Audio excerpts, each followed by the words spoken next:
Eso es, digamos, en una palabra más clara. Eso es ocuparse, es trabajar. Entonces, cuando nos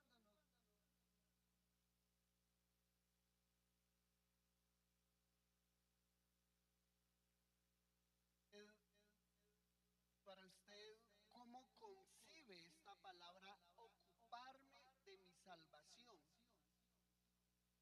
Muchas veces yo anduve que el ocuparme de la vida cristiana era leer la Biblia y ya.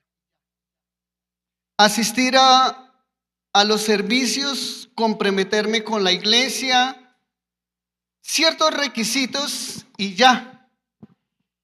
Muchas veces tuve esa concepción de ocuparme. Voy a la iglesia y como cuando usted va y marca algo, como cuando uno trabaja en una empresa que marca tarjeta, ¡pum! Me ocupé y listo. Eso era el todo. Voy a la vigilia, voy al ayuno, leo la Biblia y eso era ocupar. Pero vamos a ver otra perspectiva y que el Señor nos habla y que qué día leyendo este versículo me llamó la atención y me puse a meditar en esto. ¿Qué tanto verdaderamente usted y yo nos ocupamos de nuestra salvación? El Señor nos dio la vida eterna, pero para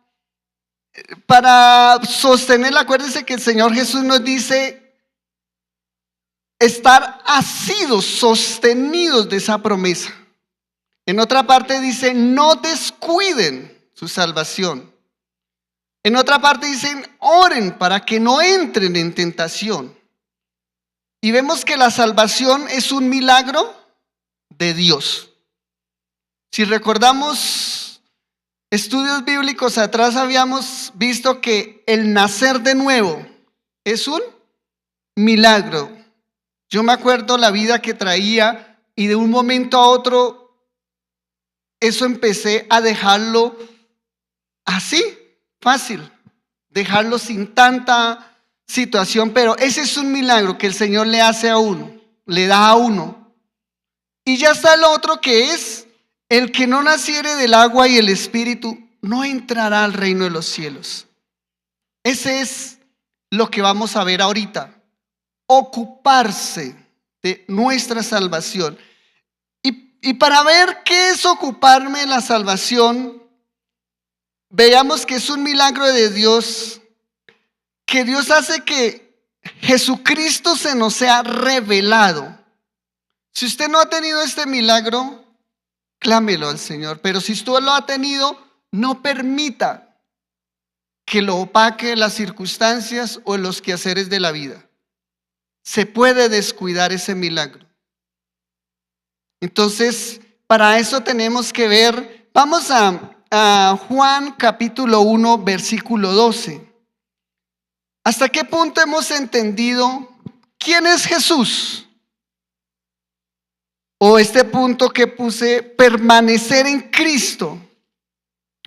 Juan capítulo 1, versículo 12. Mas a todos los que le recibieron, ¿usted tiene claramente entendido quién es Jesús? ¿Usted es consciente que Jesús debe estar en su corazón? Porque el Señor Jesús dice que de nuestro interior correrán ríos de agua de vida. ¿Y por qué correrán ríos de agua de vida? Porque Dios está ahí. Si usted va a Apocalipsis, dice que del trono de aquella gran ciudad, de ese trono, fluía un río de agua de vida y que traía sanidad a las naciones. Entonces dice, todos los que le recibieron, a los que creyeron en su nombre, les dio potestad, derecho, les dio algo especial, ser hechos hijos de Dios. Si usted y yo no la tenemos claro, no vamos a ocuparnos de nuestra salvación. Si usted y yo no tenemos claro quién es Jesús y qué hicimos o cómo se nos fue revelado, no nos vamos a ocupar de nuestra salvación.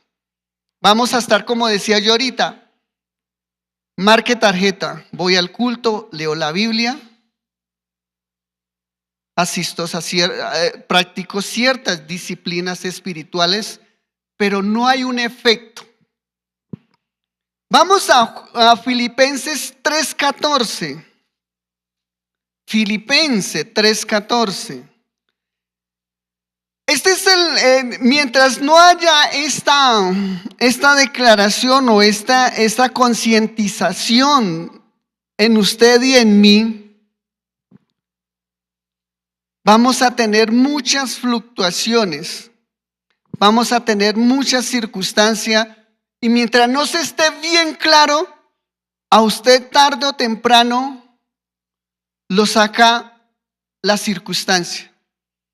Sea que usted tenga circunstancias difíciles en su hogar, con su familia o en la iglesia. El día que usted tenga un roce con un hermano, usted dice, me voy de la iglesia, porque no está compenetrado con el compromiso que tiene con Jesús. Entonces usted le echa el problema ¿a quién? El hermano.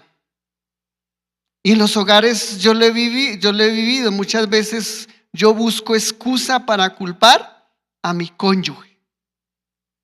Pero cuando vuelvo en sí, reacciono que estoy en Cristo, ¿qué pasa? Debo someter mi carne, debo doblegarla. Eso pasa cuando usted y yo tenemos claro quién es Jesús. Mientras no lo esté, por eso dijo, Él nos dio potestad de ser hechos hijos de Dios, a los que le recibieron, a los que entendieron. Mientras no haya ese entendimiento, no haya esa confianza, usted y yo vamos a siempre tener esa actitud adánica. ¿Qué pasó con Adán y Eva?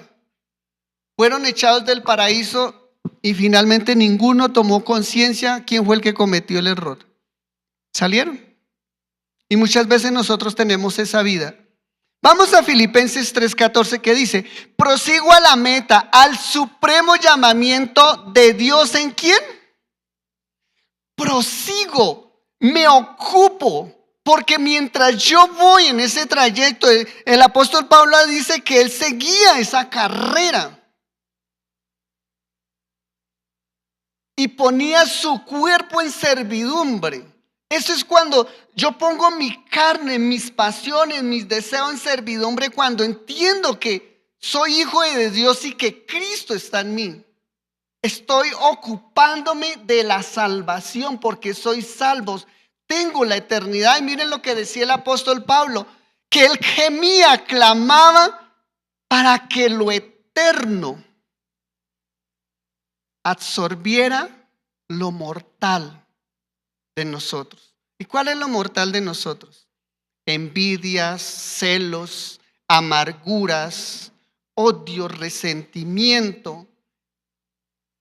Todo aquello, eso es. Entonces él dice, prosigo la meta. Es como cuando usted sale de acá y dice, voy para Bogotá. Usted tiene claro para dónde va, ¿no? Usted tan pronto ve la buseta y usted no va a pasar como me pasó a mí una vez. Vi la buseta y en el afán a las 4 de la mañana dije, sí, dice Bogotá y me tira que iba para Zipaquirá. Entonces, a veces nos pasa así. Vivimos la vida cristiana sin ocuparnos de la salvación. Hacemos una rutina, descuidamos la sensibilidad, descuidamos el discernimiento y empezamos a andar automáticamente. ¿Por qué? Porque somos así. Esa es la naturaleza humana, la naturaleza que corrompió el enemigo. Entonces ahí vemos que eso es permanecer en Cristo. Que usted tenga claro quién es Jesús. Usted tenga claro a qué se comprometió. Y que usted entienda ese maravilloso día o ese suceso hermoso en cuando usted aceptó a Cristo. No sé usted qué tuvo. Usted llegó a los pies de Jesús en una crisis, en un momento traumático o en un momento normal. Entonces, mientras no valoremos y no se nos haya sido revelado, usted y yo no vamos a ocuparnos de la salvación. Hogares que están en dificultades y no pelean la buena batalla. Viven señalándose el uno a otro. Papás que quieren que sus hijos cambien, pero ellos no cambian, porque no se ocupan de la salvación. Y vamos a seguir viendo más puntos en qué es usted y yo ocuparme de la salvación. Entonces vemos que aquí dice, yo sigo la meta, a ese supremo llamamiento de Dios en Cristo, porque muchas veces nosotros los predicadores hablamos Dios, Dios, Dios, pero dejamos de un lado ¿a quién? Cristo.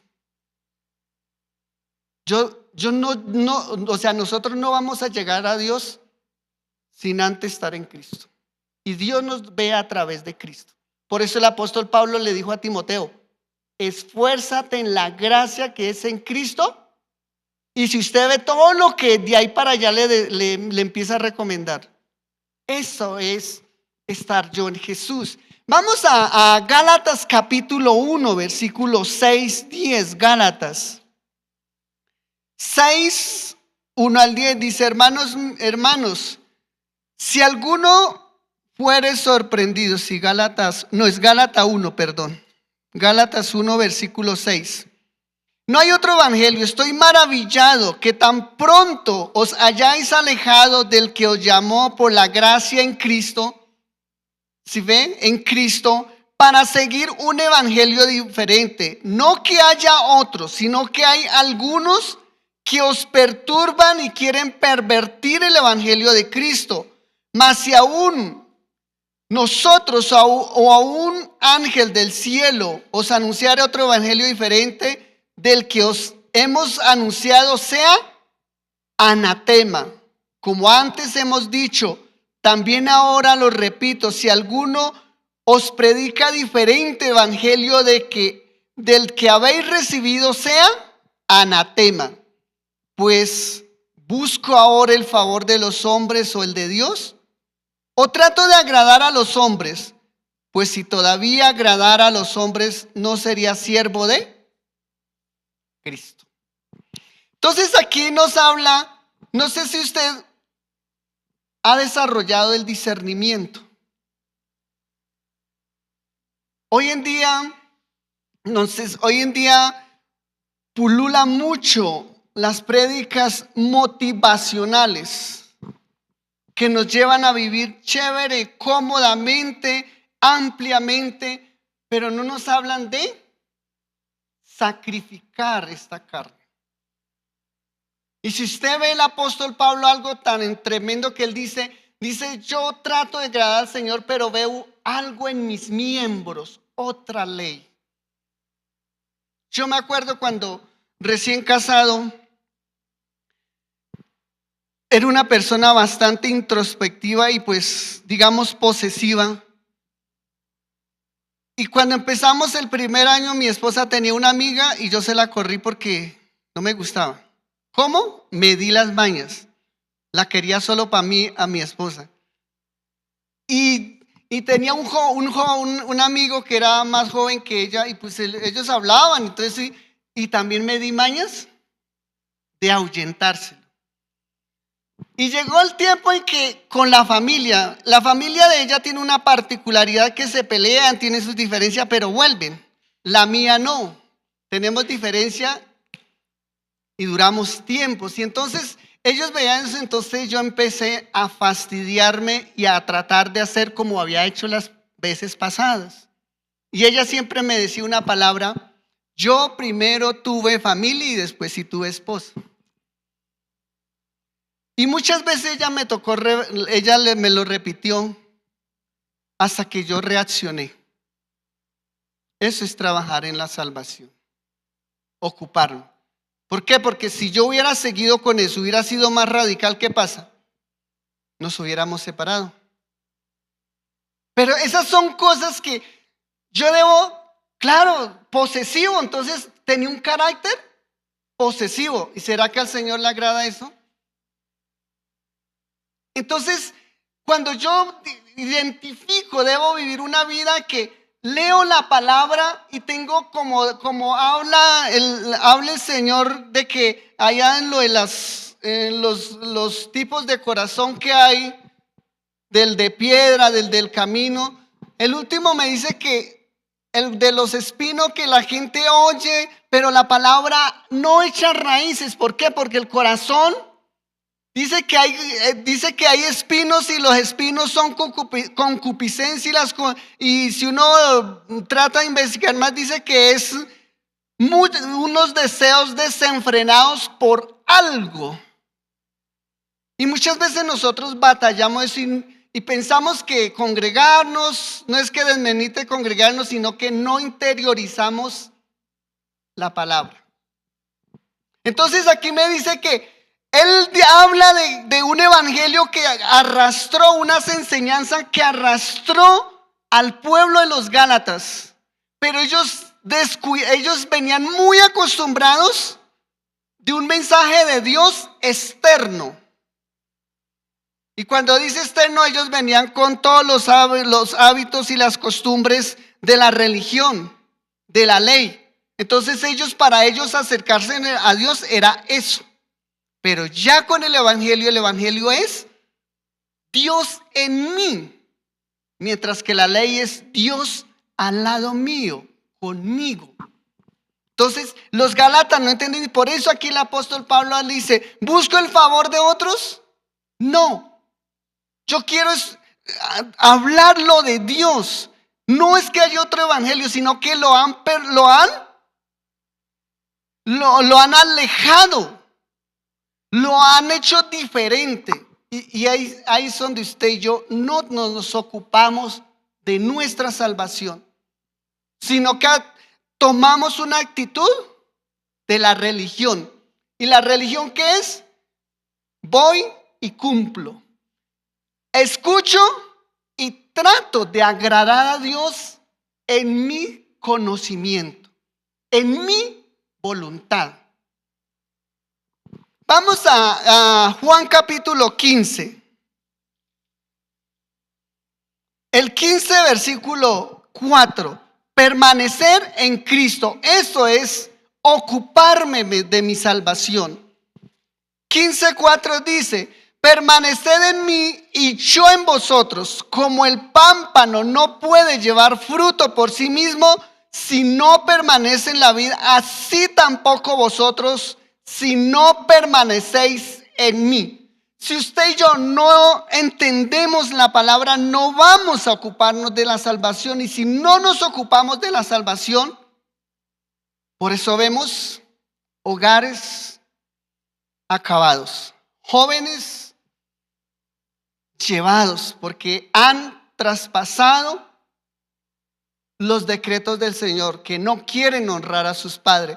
Papás abandonados porque pensaron que sus hijos Dios se los daba para ejercer control de ellos y que ellos hicieran lo que ellos pensaban, mas no lo que Dios pensaba. ¿Por qué? Porque no se está ocupando de la salvación. Entonces, por eso vemos la problemática de la sociedad y del cristianismo. Papás solos, hijos llevando. ¿Por qué? Porque si yo no honro a mi papá y a mi mamá, ¿qué pasa? Si no los honro. Y el honrar es ocuparme de mi salvación. Sí, podré tener unos papás tercos, viejos, quizás no me dieron lo que yo desearía. ¿Y qué? Si usted va allá en el inicio en Génesis, ¿qué le pasó a este hombre que se emborrachó, se embriagó y maldijo a su hijo?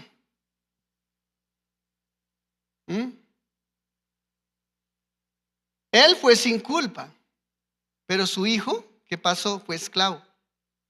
Y cada uno llevó su parte. Y pensamos que en este tiempo, bueno, el Señor vive muy ocupado, o yo estoy muy ocupado y entonces voy a vivir una vida chévere. sin compromiso. Entonces, cuando vemos esa problemática de los hogares, de las familias, de los hijos, todo esto, porque muchas veces nosotros como papá queremos que nuestros hijos hagan lo que nosotros no hacemos, al estilo fariseos. Y eso era lo que le decía el Señor a los fariseos y siempre les decía hipócritas, porque ellos venían acostumbrados que Dios está conmigo siempre. Pero ya el Señor cuando les hablaba, no, es que ustedes tienen que permanecer en mí y yo en vosotros, si no, ustedes no pueden dar frutos. Yo no puedo amar a mi esposa sin Cristo en mí. Y yo a veces me analizo, yo porque a veces la consiento y la contemplo, pero a rato se me entra esa vaina que le tengo rabia. ¿Por qué? O me ofende y ¿por qué quiero salir corriendo? Lo que decía el apóstol Pablo, veo una ley en mis miembros. Y por eso él dice, ustedes tienen que permanecer en mí y yo en vosotros. Como el pámpano no puede llevar fruto por sí mismo, usted y yo no podemos agradar a Dios sin sacrificarnos en Cristo. Si no nos sacrificamos en Cristo, no estamos trabajando, ocupándonos de nuestra salvación. Estamos imponiendo nuestro carácter, nuestras actitudes, nuestras emociones sobre nuestro prójimo. Y ahí es donde estamos descuidando nuestra salvación. Entonces, eso es permanecer en Cristo. Yo me ocupo de mi salvación permaneciendo en Cristo. Pero para permanecer tengo que tener claro quién es Jesús. Y tengo que conservar o alimentar ese milagro en que usted y yo un día atendimos a ese llamado. ¿Cuál fue ese milagro que Dios hizo en usted? Quizás usted fue sanado y de un momento a otro entendió que debía aceptar a Jesús en su corazón, pero quizás lo ha descuidado o quizás nunca lo tuvo. Entonces no se va a ocupar de su salvación. También cuando permanezco en Cristo, como resultado de entender quién es Jesús y que yo ahora soy hijo de Dios, viene la sabiduría de Dios. Y esa sabiduría no es terrenal. Esa sabiduría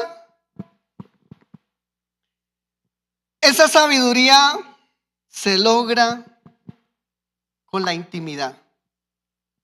Si usted tiene conocimiento, el conocimiento sin intimidad es religión. Y si no, dígalo, si no, mire cómo le dijo el Señor Jesús a Nicodemo. ¿Cómo le decía el Señor Jesús a los doctores de la ley? ¿Cómo le decía el Señor Jesús a los sacerdotes, a los ancianos? Porque ellos chocaban con Jesús siempre, porque tenían solo conocimiento, mas no tenían intimidad. Y mientras no haya intimidad, no hay sabiduría. Entonces usted y yo no somos sabios. No, es que yo como hijo ahora Dios me ha bendecido, tengo tantas cosas y mi papá pues está en el campo y dejémosla ya y me creo más y empiezo a deshonrarlo. Y si sigo deshonrando, lo que pasa, me estoy descuidando mi salvación. Y entonces no voy a dar fruto. Entonces la sabiduría, entonces es de sabio que yo honre a mi papá.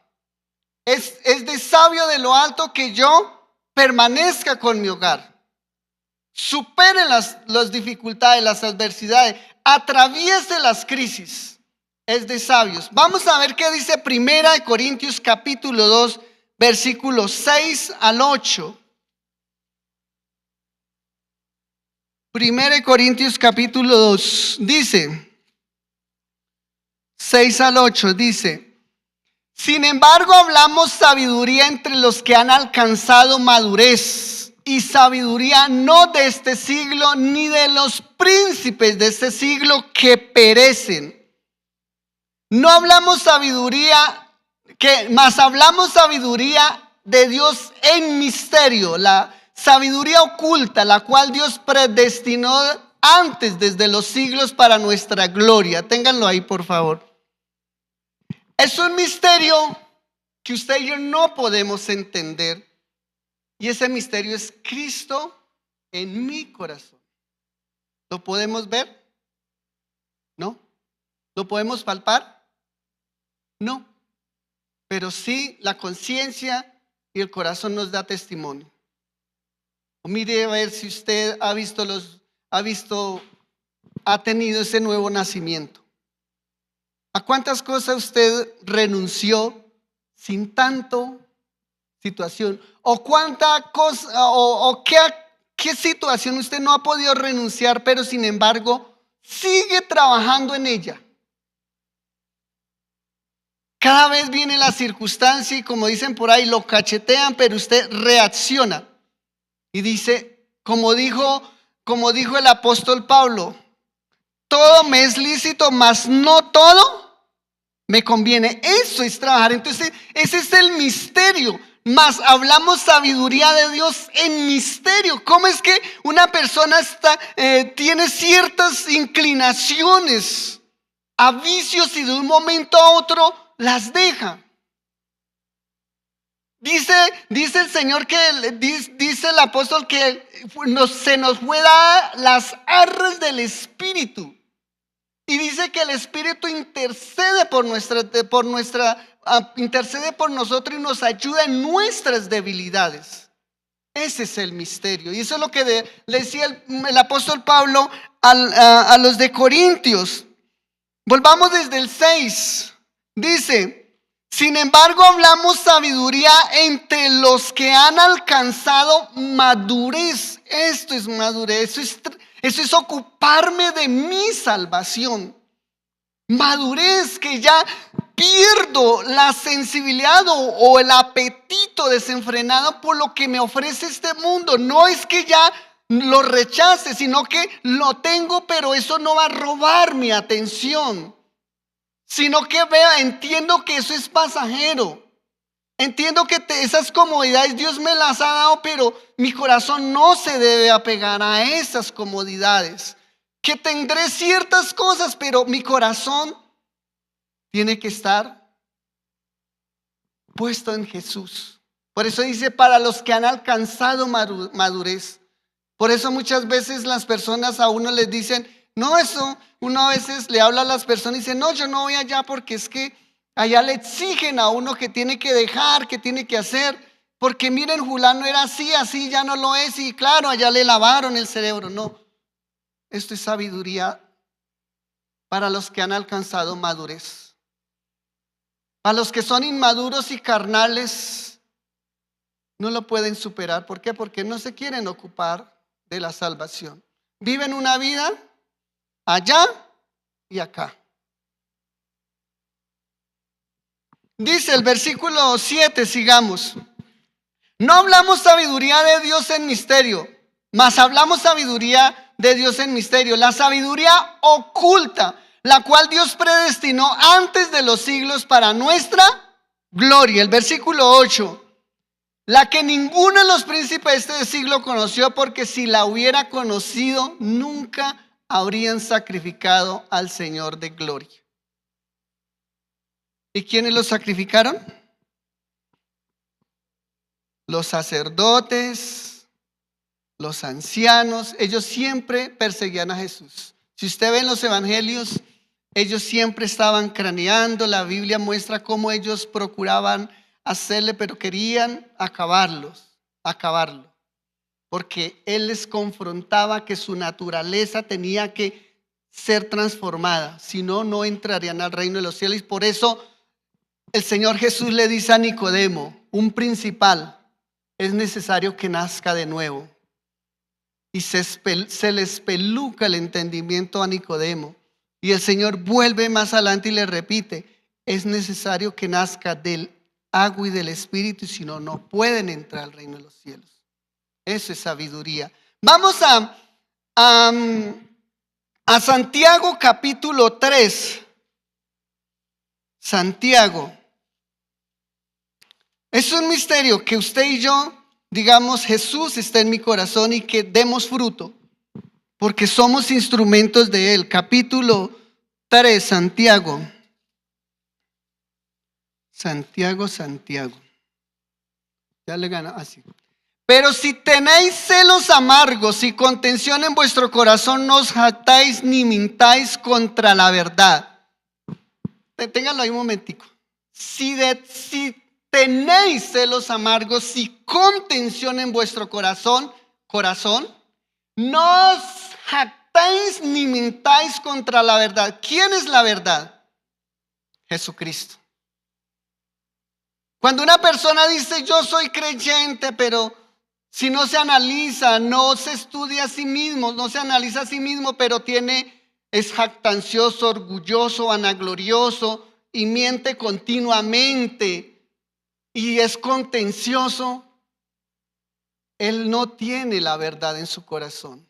Y algo que al Señor le decía al pueblo de Israel: ustedes me buscan de labios, mas su corazón está lejos de mí, me tienen hastiado sus sacrificios, han hollado mis atrios.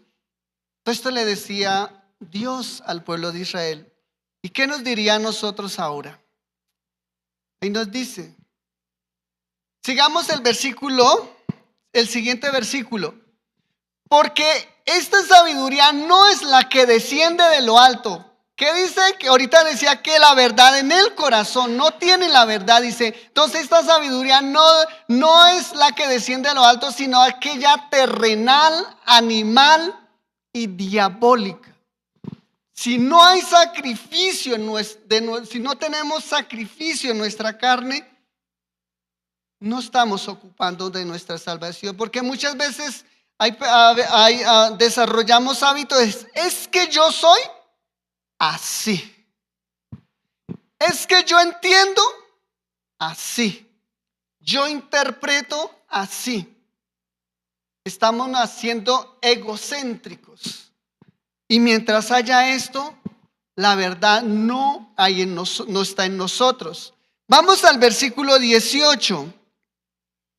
El 3:18 dice: y el fruto de justicia se siembra en paz para aquellos que hacen la paz.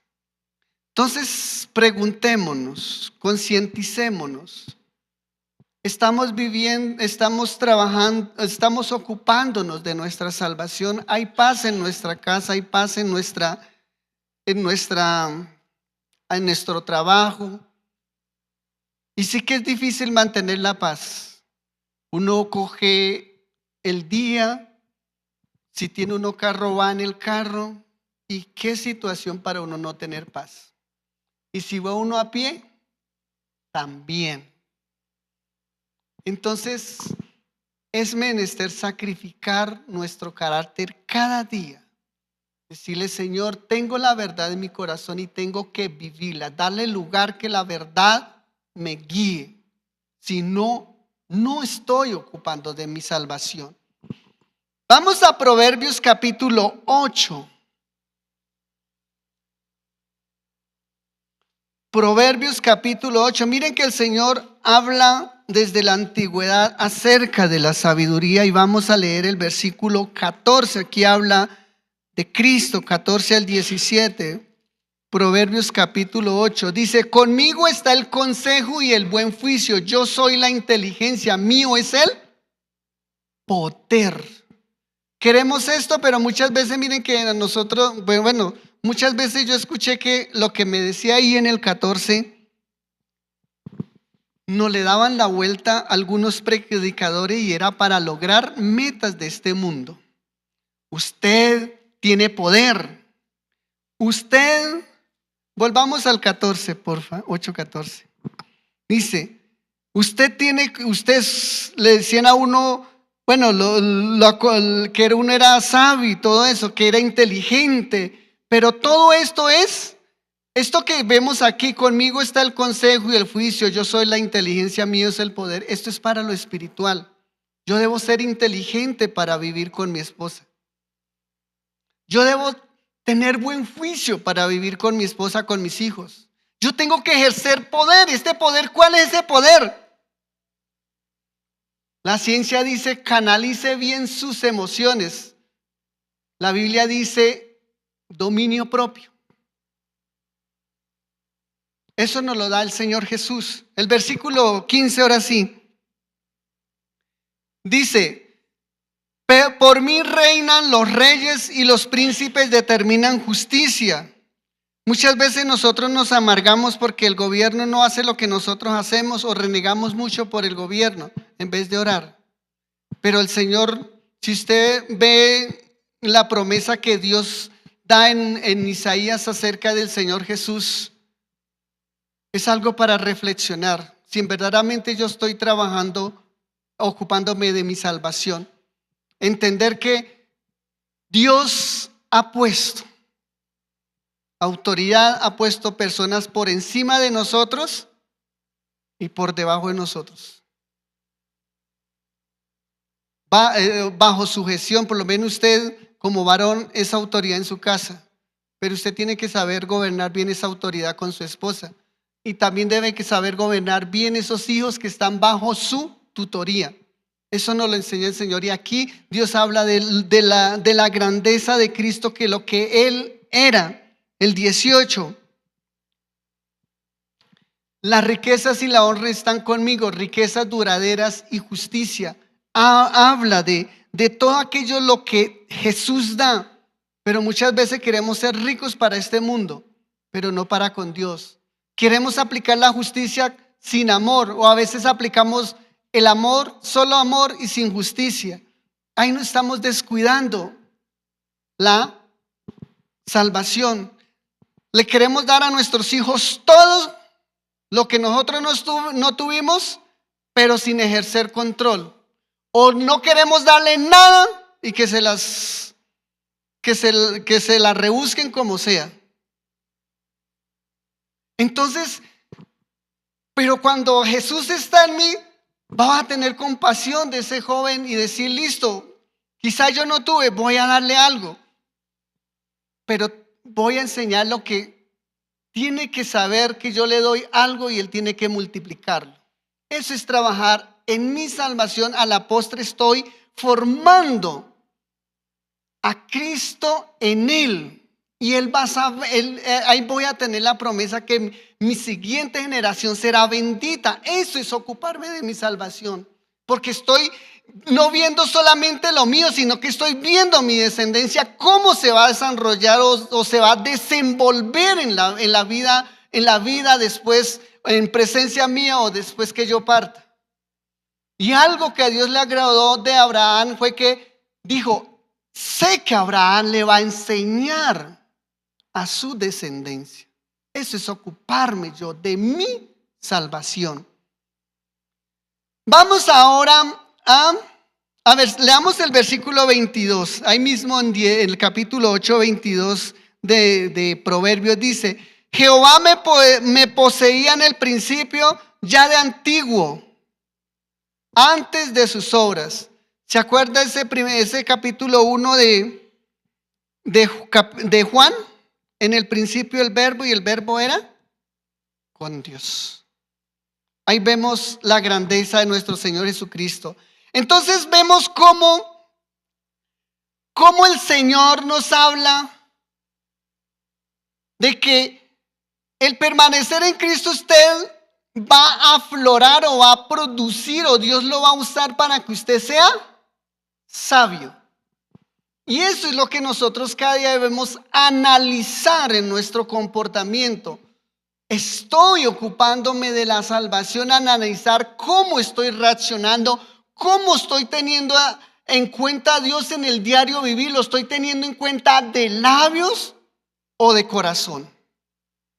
Porque si la verdad no está en mi corazón, estamos siendo vanos. ¿Qué dice Corintios? Corintios dice, si ustedes ponen su cuerpo a quemar, si ustedes regalan las cosas a los pobres, pero no tienen amor, no se ocuparon de su salvación. ¿Se acuerda cuando Jesús vio a aquel rico que fue a llevar ese dinero al lugar de que se recogía? ¿Y cómo vio cuando fue esa anciana, aquella mujer a llevarlo? Cómo él ahí ahí nos habla acerca de qué tan sincero usted y yo estamos siendo. Estamos ocupándonos de la salvación. Estamos dando fruto. Estamos siendo sabios. ¿Se aflora la sabiduría en nosotros? Entonces, cuando hay este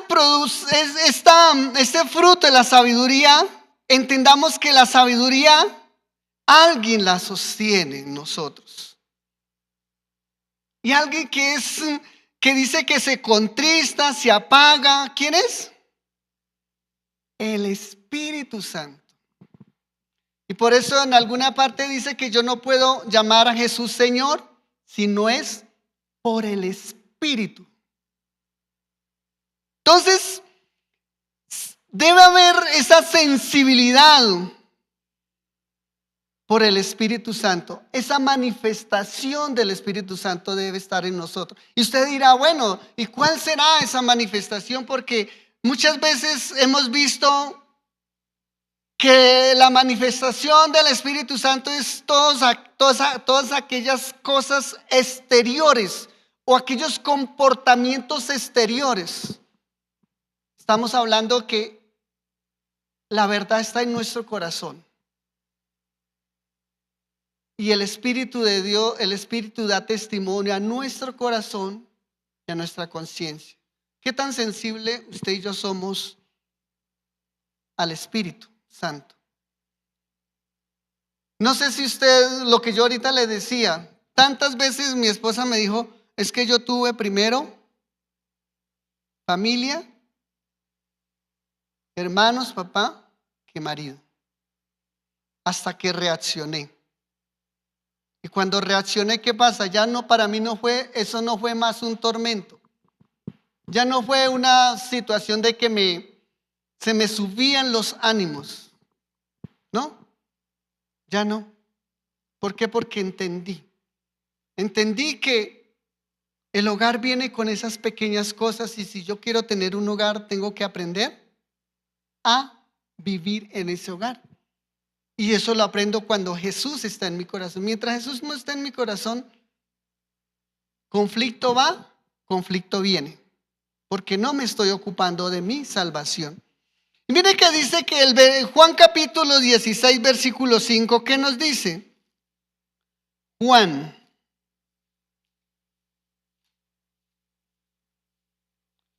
16, 5. Pero ahora voy al que me envió y ninguno de vosotros me pregunta ¿dónde vas? El siguiente, por favor. Antes, porque os he dicho estas cosas, tristeza ha llenado vuestro corazón. El siguiente. Pero yo os digo la verdad, os conviene que yo me vaya, porque si no me fuera el Consolador, no vendría a vosotros, mas si me fuere, os lo enviaré. Es un misterio que el Espíritu Santo está en nosotros, en nosotros, y está formando ese carácter de Cristo, Cristo en nosotros. Y por eso dice que estamos en Dios, pero estamos ahí, Dios nos ve a través de Cristo. Y por eso que usted y yo debemos ocuparnos de que cada día se note que somos salvos y que damos fruto. Y ese fruto es esa comunión íntima con el Espíritu. Que desarrollemos discernimiento, sensibilidad, que desarrollemos compasión. ¿Cuántas veces uno se aira y siente rabia contra su cónyuge? ¿Será eso compasión? No. ¿Cuántas veces uno no es misericordioso con nada, con el prójimo? Pero sí queremos que sean misericordiosos con nosotros. Y algo que fruto del Espíritu Santo es gozo, paz, paciencia, mansedumbre, humildad. Es todo esto que nos lleva a sacrificar ese carácter, a moldear ese carácter que dé vida. Entonces dice que os conviene que yo me vaya, porque si no el consolador no vendrá. Y vemos cómo cuando la iglesia primitiva surgen allá en Hechos capítulo 1, 2 y 3, vemos cómo aquella iglesia tenía las cosas en común. Ellos eran perseguidos, pero iban gozosos. Y yo digo, ¿cuántos de nosotros a veces tenemos circunstancias adversas y nuestro carácter es violento? ¿Por qué? Porque no identificamos esa actitud. Porque pensamos que ocuparme de mi salvación, soy salvo y ya listo, eso es todo. Leo la Biblia, ya listo, ya aprendí, pero no la interiorizamos, sino que la dejamos ahí nomás. Falta interiorizar, meditar en ella. Amén. Vamos a Gálatas 5:16. Estamos hablando que el Espíritu Santo nos ayuda, que la sabiduría viene y el Espíritu Santo nos ayuda a permanecer en ella, en Él, para dar frutos. Gálatas 5:16. Digo pues, andad en el Espíritu y no satisfagáis los deseos de la carne. Andad en el Espíritu. Yo muchas veces pensé que andar en el Espíritu era uno sacudirse, moverse y sentirse que uno flota. Y cuando uno llegaba a la casa y se veía esas cosas, se ponía más furioso, porque es que no quiero que me quiten la unción. No sé si usted alguna vez tuvo ese concepto. Es que vengo ungido. Y entonces uno le daba rienda suelta a ese carácter explosivo. Entonces, ¿qué pasa? La salvación está siendo descuidada, la palabra está siendo ahogada por un concepto erróneo, como le dijo Pablo, o Dios le habla a los Gálatas. Le están hablando un evangelio diferente, que no los llevan a sacrificar la carne, los llevan a darle auge a la carne, a vivir en una burbuja de emociones que nos recrean en este mundo pasajero. Entonces aquí vemos, dice, andad en el Espíritu y no satisfagáis los deseos. ¿Y será que, dígame usted, cuántas veces usted ha intentado, cuando está bien furioso, cuando usted quiere ser sagaz en un negocio y ve que el otro se equivoca y usted dice que no se dé cuenta, que no se dé cuenta? O usted reacciona y dice, le dice, no, miren, hizo mal esto. Se despoja, no satisface los deseos de la carne, porque nosotros nos gusta y amamos, nos gusta el dinero, ¿sí o no? Entonces, ponerle dominio propio a eso y decirle, miren, la embarraste, cometió esto. O cuando estamos eufóricamente con las emociones altas, volver en sí y reaccionar. No debo decir palabras violentas o palabras de muerte contra aquel o contra aquella que me está instando a esto. Eso es trabajar, eso es ocuparme de mi salvación. Darle lugar al Espíritu. Andad en el Espíritu. Dele lugar al Espíritu para que sacrifiquemos, no satisfagamos los deseos de nuestra carne. Amén. Y si usted quisiera seguir en Gálatas 5:16, hay muchas palabras más que habla acerca de la carne, y por lo menos algo que vi, por lo menos hay una partecita donde dice la inmundicia. Dice que es deshonestidad e impureza. Deshonestidad, eso es inmundicia. ¿Cuántas veces nos portamos deshonestos? Es un libertinaje, es un vicio. Porque a veces pensamos que inmundicia es algo bien pervertido. No, lo pervertido ya es el clima más alto de la inmundicia. Pero empezamos por algo poquito. Eso, cuando le damos lugar a esas pequeñeces y no le damos lugar al Espíritu, entonces estamos descuidando nuestra salvación. La lascivia, ¿qué es la lascivia? Como principio es falta de disciplina moral, que llega al tope más alto, a lo más pervertido, la lascivia. Pero el principio de la lascivia es falta de disciplina moral, perversidad desenfrenada y que desprecia las normas divinas. Si usted es violento con su cónyuge, está siendo lascivio, ya sea verbal o físico.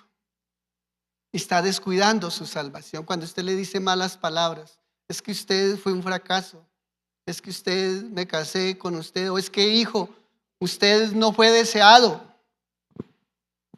O usted le diga a su papá, o escuché a alguien alguna vez, un muchacho, ¿por qué mi papá y mi mamá no fueron ricos? ¿Cómo los vecinos sí fueron ricos y ustedes no fueron capaces de ser ricos? Eso es lascivia. Otra partecita, otra palabra. Idolatría, adoración o veneración a cualquier cosa creada. Si usted sigue diciendo, de ahí del 5:16, eso hay muchas más. ¿Listo? Celos. Bueno, hasta aquí hemos visto cómo yo ocuparme de mi salvación. Entender que debo tener bien claro quién es Jesús y quién soy yo en Jesús. Si no hay esto claro, usted y yo no vamos a ocuparnos de la salvación. Vamos a ser religiosos. Pero si usted lo entiende, y fruto que usted y yo lo entendamos es que vamos a permanecer. Que si algún día usted tiene algún problema aquí con un hermano, usted no va a salir corriendo, porque usted sabe que está en Cristo. Que si usted tiene una situación difícil con su papá, con su hijo, con su abuelo, usted va a ocuparse de su salvación porque debe dar fruto. Y cuando usted permanece en Cristo, usted y yo permanecemos, vamos a ser sabios. Y cuando somos sabios, vamos a tener la mirada puesta en las cosas de arriba. Que estamos para buenas obras. Y buenas obras es tener una familia saludable, un hogar saludable, rodearnos con nuestro prójimo, dando testimonio de que somos salvos y tenemos a Cristo en nuestro corazón. Y en eso nos va a ayudar el Espíritu Santo, porque Él está en nosotros. Amén. ¿Y qué es lo contrario a todo esto? ¿O qué acarreará el descuidar lo que hemos visto? La ira de Dios. Eso descuidará. ¿Se acuerda la ira de Dios en aquel hombre Ananías y Zafira? Eso es la ira de Dios. Vamos a leer algunos. Génesis, el primero, Génesis 3:23. El primero que instó, o el primero que recibió la ira de Dios. Miren que a veces pensamos que no, la ira de Dios es que le caiga un rayo o que vaya y es tan malo que un carro llegue y le pase por encima, o que vaya por ahí pasando y encuentre una alcantarilla abierta y se vaya por ahí. Miren lo que es la ira de Dios. Y lo sacó Jehová del huerto del Edén para que labrasen la tierra que fue tomado. La ira de Dios es que estamos fuera o retirados de la presencia de Dios. Esa es la ira de Dios. Que usted y yo no tenemos la cordura, la sensatez de entender que hay un Dios. Y andamos, dicen por ahí, sin Dios y sin ley. Conscientemente ignorando a Dios. Y el Señor dice que los entrega a la dureza de corazón. Eso es. Adán y Eva fueron sacados, fueron echados de la presencia de Dios. ¿Por qué? Desobediencia. Simple y llanamente. Otro, Números 22:22. Números capítulo 22, versículo 22, ¿qué nos dice?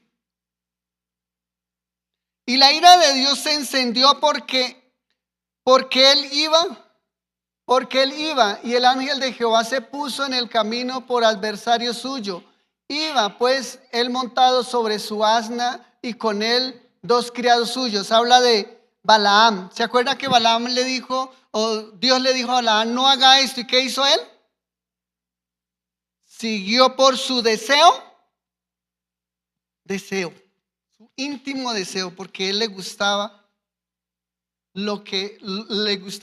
a lo que Dios le desagradaba. Eso es, ¿sí ve?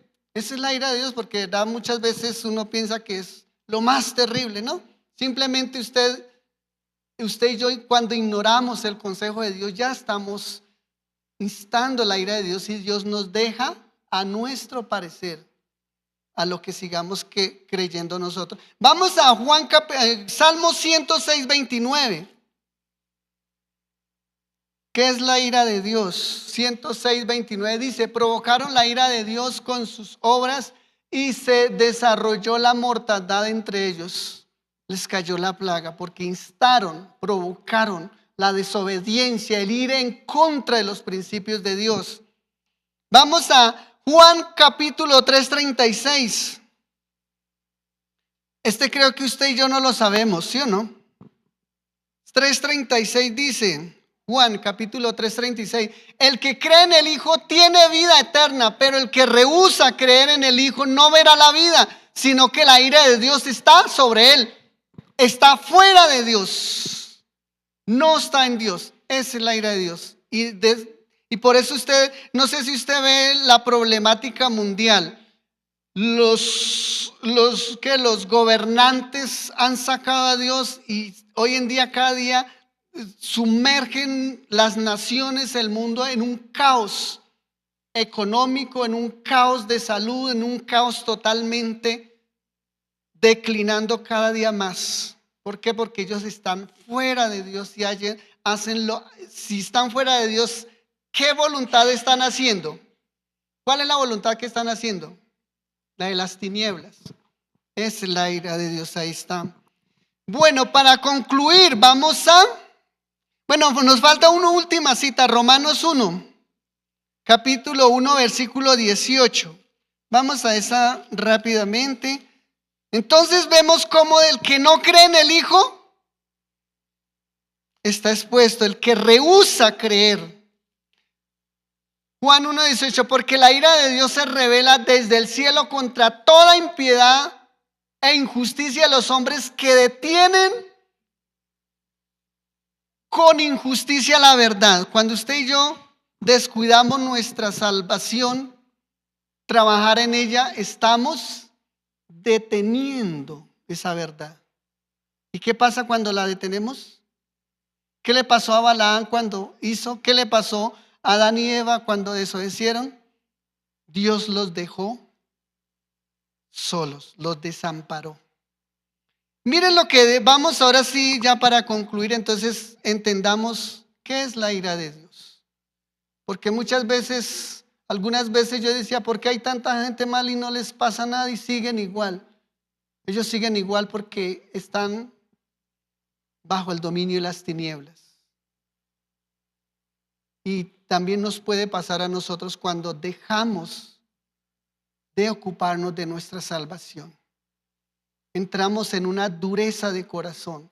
Y miren lo que nos trae finalmente para concluir Apocalipsis 21:27. Y eso es lo que introdujo el enemigo en nuestra naturaleza. Acuérdense que Adán y Eva se paseaban en el huerto, hablaban con Dios, andaban desnudos. Pero cuando cuando su naturaleza fue corrompida por causa de no obedecerle al Señor, vemos cómo lo que ellos llevaron. Y vemos cómo aquí el Señor habla de eso, la doble moral o la falsedad en nosotros que tenemos continuamente. No sé si usted se ha puesto a observar, y en nosotros es muy palpable, aflora con una facilidad la falsedad. Y miren lo que dice el versículo 27. No entrará en ella ninguna cosa inmunda o que hace abominación. ¿Qué es inmunda? Yo me puse a pensar, me vino la vez pasada ese inmundo, a ver qué inmundo es, falso. Y para nosotros inmundo, ¿qué es? Sucio, cochino, huele a mal. Para Dios inmundo es cuando usted y yo somos falsos. Venimos a la iglesia, pero allá afuera somos muérganos. Leemos la Biblia, pero allá afuera somos corruptos. Venimos y predicamos y allá tenemos serias dificultades. Pero si no trabajamos, no me ocupo de mi salvación, si me ocupo de mi salvación, tengo que clamar y ponerle freno a eso. Dominio propio, comunión íntima, saber quién soy, saber quién me llamó, saber quién me escogió. Si no tengo concreto eso, me da igual venir y predicar y allá. Aquí los hermanos no me ven, allá afuera no me ven. Yo vivo más lejos que ellos. Y eso es falsedad. Y para el Señor lo inmundo es lo falso. Una adoración falsa, una mentira. Abominación aquel que no vive la verdad, que no es transparente para el Señor. Eso es inmundo, es abominable cuando usted y yo no somos transparentes, cuando no procuramos la rectitud, y menos cuando no nos esforzamos para ser íntegros. Usted y yo nos vemos la rectitud y quizás la transparencia, pero usted y yo no nos podemos ver la integridad. Y la integridad solo la ve Dios. Y por eso Él dice abominable, inmundo aquel que no es íntegro. Y eso es lo que no está escrito en el libro del Cordero. Nunca fueron salvos o descuidaron la salvación. Es algo que usted y yo debemos pensar. Pensar qué estamos haciendo de nuestra vida. El reino, Juan el Bautista decía, el reino de los cielos se ha acercado. Y usted y yo se nos ha dado la administración de ese misterio, de esa gracia, de ese favor. Y esa administración es ocuparnos de esa salvación, que debemos dar fruto. Y si no damos frutos, ¿qué dijo Jesús? Aquella higuera estéril, la vio frondosa, hermosa. ¿Qué pasó? Se acercó a mirar. Eso es integridad. El Señor pesa nuestro corazón, pesa nuestro espíritu. Y creo que no debemos correr en vano, dijo el apóstol Pablo. No sea que viniendo muchas veces a la iglesia, leyendo muchas veces la Biblia, y seamos hallados faltos. No es que ahora desmayen ustedes. Por eso les dije al principio, ¿qué concepto tienen de salvación? Congregarse, leer la Biblia, hacer obras de caridad, todo esto. Queríamos ampliar más acerca de qué es ocuparme de mi salvación. Si usted lee por allá en 1 Pedro 1:8, habla de ciertas palabras que él dice y las encadena el apóstol, el escritor, y finalmente dice, si haces estas cosas, no os dejará ser ociosos. Dice, si ustedes entienden este llamado, ustedes no serán negligentes ni perezosos para ejercitarse en ellas. Y habla de la fe, del conocimiento, amor fraternal. Todas estas palabras que si usted se pone a profundizar para entender qué significa esto, usted y yo nos vamos a ocupar. Amén. Entonces no es para desmayar. Ampliamos hoy el conocimiento. ¿Qué es ocuparme de mi salvación? Ampliamos que para ocuparme tengo que tener esa fe sobre la roca, esa fe bien fundamentada. ¿Para qué? Para que no corramos en vano. ¿Bien? Vamos a orar. Señor Jesús, te damos gracias porque hoy tú nos permites ampliar ese conocimiento, porque necesitamos menguar, como lo dijo Juan el Bautista, necesitamos menguar para que Él crezca. Miren que Juan lo entendió desde un principio. Es necesario que Él crezca, pero que yo mengüe. Si lo llevamos ahora, es necesario que le demos lugar a Jesús, que more, que cada día se sienta su presencia al tener actitudes y comportamientos que den testimonio de esa fe que tenemos en Jesús. Señor, ayúdanos, Padre. Aquí estamos. Acuérdate, Señor. Hoy recordamos aquella parte en que tú dijiste que entiende, sabe que el hombre es carne. Y hoy entendemos que, Señor, estamos en una naturaleza que es carne y es amante de este mundo y de esta tierra. Señor, ayúdanos. Socórrenos para que podamos correr esta carrera y no desmayemos. Ayúdanos para que las circunstancias no nos mengüen, sino que nos aviven, porque entendamos que cada día crezcamos en que tu buena voluntad siempre será agradable y perfecta. Señor, hoy rogamos, Padre precioso, hoy recordamos y clamamos que tú eres grande en misericordia y piedad. Y hoy estamos aquí siendo piadosos, estudiando este tema. Señor, ayúdanos a conservarlo en nuestro corazón.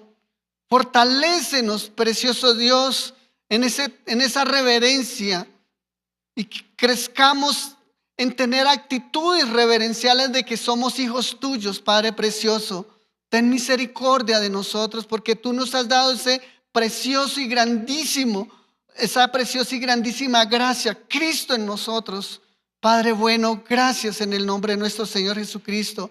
Ten misericordia de todos aquellos hermanos que no han venido, que no han entendido. Señor, ayúdalos, fortalécelos en el Espíritu para que comprendan y sean esforzados y vengan también a estos tiempos. Señor, rogamos por ellos. Ten misericordia, ayúdanos para que tú nos levante como esa iglesia que da fruto, que es una tierra deseable, en que crece cada día, en que es luz. Alumbra este pueblo, alumbra cada hogar, cada familia, Señor. Y a raíz de eso tú cada día añadas los que han de ser salvos. Tú los atraigas a ti, tú inclines esos corazones a tu palabra, Señor. Hoy rogamos para que nos fortalezca en levantarnos cada día con ese propósito eterno, que tenemos puestos los ojos en nuestro Maestro, en las cosas de arriba, y que procuramos cada día, Señor, hacer lo que es agradable delante de ti. Y hoy tú nos has permitido esta palabra, Señor.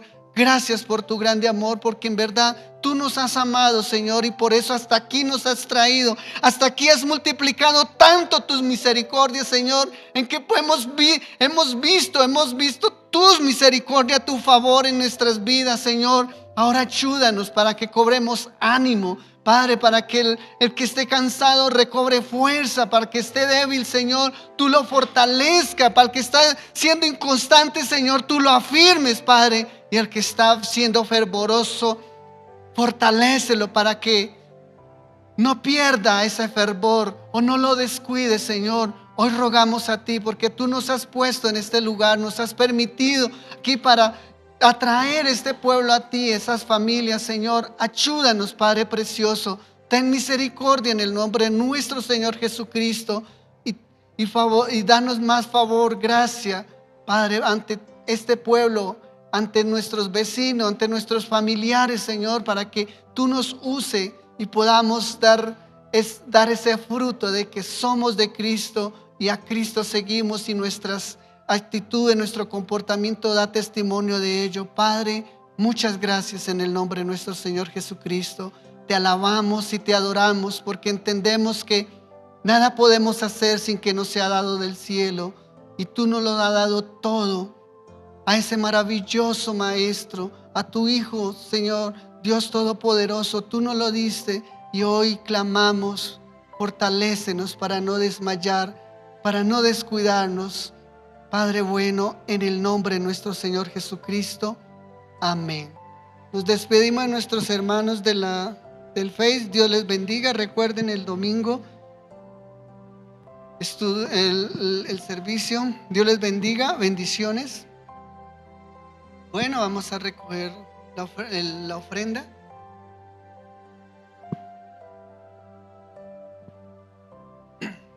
Es de sabios de lo alto administrar bien la economía, ¿sí o no?